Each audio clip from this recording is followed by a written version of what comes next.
Police दल त्याग आणि शौर्याचं प्रतीक असल्याची प्रतिक्रिया उपमुख्यमंत्री एकनाथ शिंदे यांनी दिली आहे आणि ज्यांच्या चुका आहेत त्यांना दोष दिल्यास काही हरकत नाही। संजय गायकवाड यांचं वक्तव्य संपूर्ण पोलीस दलाबाबत नव्हतं असंही शिंदे यांनी म्हटलंय। संजय गायकवाड यांच्या पोलिसांच्या वक्तव्यावर शिंदेंनी ही प्रतिक्रिया दिली आहे। बुलढाण्यामध्ये 2 पोलीस कॉन्स्टेबल असे होते बुलढाण्यामध्ये शहरात सिटीला की त्यांची चोरांसोबत पार्टनरशिप होती। त्याला पकडायला गेले की हे पोलीस त्याला पहिलेच फोन करून द्यायचे आणि विशेष त्याच्या चोरीचा माल यांच्या घरात राहायचा। नाव नाही सांगत यांनी कधी एखाद्या ठिकाणी रेड केली 50 लाख कधी पकडले हे 50,000 दाखवतात। राज्यात मध्ये खरोखर या देशातल्या पोलिसांनी इमानदारीने जर काम कधी केलं याने कधी म्हणलं नाही 1 वर्ष बघते मी काहीच हरामीपणे करणार नाही इमानदारी ड्युटी करीन तर सगळे सुतासारखे सरळ होऊन जातील।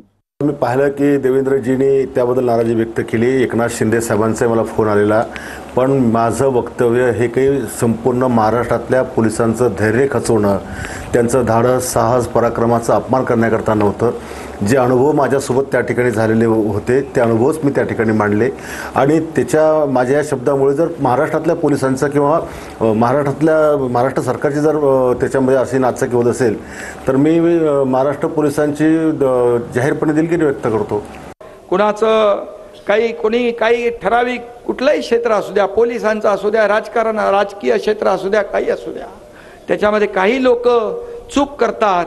संपूर्ण ज्या बाबतीमध्ये ज्यांच्या चुका असतील त्यांना आपण दोष दिला काही प्रॉब्लेम नाही परंतु संपूर्ण संजयनी सकाळी प्रेस कॉन्फरन्स पण घेतली आणि त्याच्यामध्ये खुलासाही केला की त्यांचा बोलण्याचा उद्देश अख्ख्या पोलीस दलाच्या बाबतीत नव्हता कारण हे पोलीस जे आहेत हे पोलीस खऱ्या अर्थाने हे पोलीस दल त्याग आणि शौर्याचं प्रतीक आहे।